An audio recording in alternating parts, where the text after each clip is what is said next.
మా ఇంటి ముందు అనేక కార్లు ఉండాలా అని ఆలోచించే వ్యక్తికి ముఖేష్ అంబానీ గుర్తుకు రావచ్చు. లేక ప్రపంచంలో నంబర్ 1 ధనవంతుడు, డబ్బు గల వ్యక్తి బర్నార్డ్ అర్నాల్డ్ అని ఆయనకి గుర్తుకు రావచ్చు. ప్రపంచంలో నంబర్ 1 ధనవంతుడు, అతను నంబర్ 1 అదృష్టవంతుడని గుర్తుకు రావచ్చు. కానీ సోదరులారా, అల్లాపై ప్రమాణం చెప్తున్నాను, అల్లా యొక్క సాక్షి, ఎట్టి పరిస్థితులలో వీరు నంబర్ 1 అదృష్టవంతులు కారు. మా యొక్క ఆలోచన తప్పుడు ఆలోచన, మా యొక్క విశ్వాసం తప్పుడు విశ్వాసం. ఒక వ్యక్తి ఇంటి ముందు BMW కారు ఉంది, ఫార్చునర్ ఉంది, ఓలా ఉంది, ఒక 3-4 భవనం ముందు అతని గురించి ఎదురు చూస్తున్నాయి. అతనే డబ్బు గలవాడు, అతనే మంచి అదృష్టం వాడు అని అనుకోవడం ఇది తప్పు. కానీ అల్హమ్దులిల్లా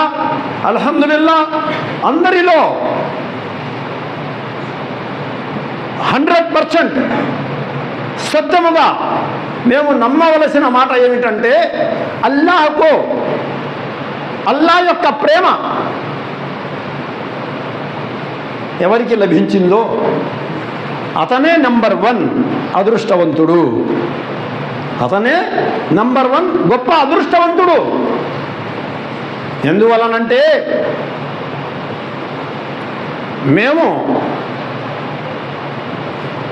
మాటల్లో చెప్పుకునే మాట ఏమిటంటే, ఈ డబ్బు సంపాదిస్తాము, వదిలేసి వెళ్ళిపోతాము. మేము కళ్ళారా చూస్తూనే ఉన్నాం. ఎంత తింటాం, ఎంత తొడుగుతాం, మా గురించి మేము ఎంత వాడుకుంటాం చనిపోయే వరకు.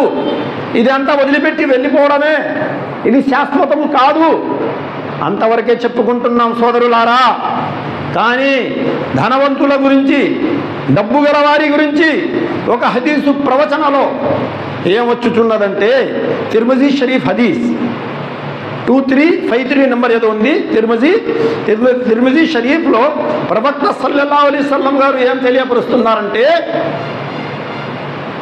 ధనవంతుడు కంటే పేద వ్యక్తి 500 సంవత్సరాల ముందు స్వర్గంలో ప్రవేశిస్తాడు. అల్లాహు అక్బర్, అల్లాహు అక్బర్. సోదరులారా, ఒక గంట కాదు, ఒక రోజు కాదు, ఒక నెల కాదు, ఒక సంవత్సరం కాదు, 100 సంవత్సరాలు కాదు, 500 సంవత్సరాల ముందు ధనవంతుడు కంటే పేద వ్యక్తి స్వర్గంలో ప్రవేశిస్తాడు. అల్హమ్దులిల్లా. ఇక ధనవంతుడికి మేము నంబర్ 1 అనుకొని ఇది తప్పు కాదా అనుకోవడం?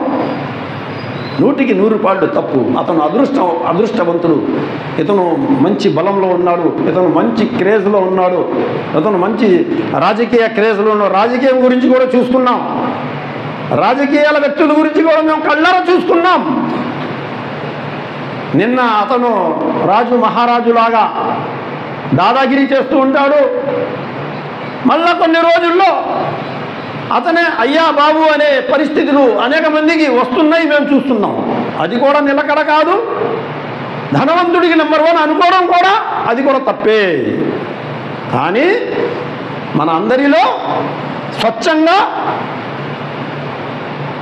నిజమైన అసలైన గొప్ప నంబర్ 1 అదృష్టవంతుడు, అల్లాహ్ యొక్క ప్రేమ ఎవరికైతే లభ్యమైనదో, ఎవరైతే పొందారో అల్లాహ్ యొక్క ప్రేమ, అతనే